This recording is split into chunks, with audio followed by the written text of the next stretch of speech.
So here's how I measure and cut string for shakeres. You just get the first length as long as you want it.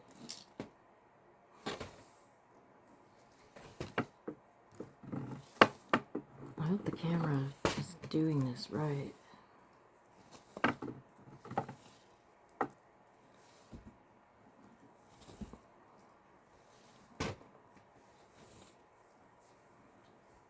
You just let this sit on the floor and it'll pull right up. I don't have to worry about it. Usually I cut like 10 or 15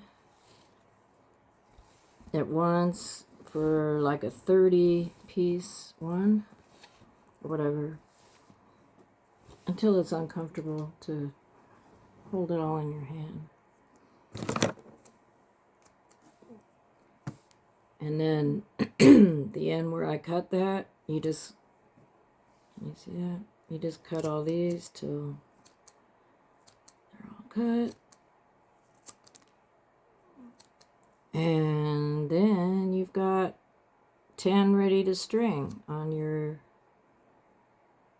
ring to start. See? So you don't have to cut one string at a time. You can cut 10 at a time. Secret! No more secrets.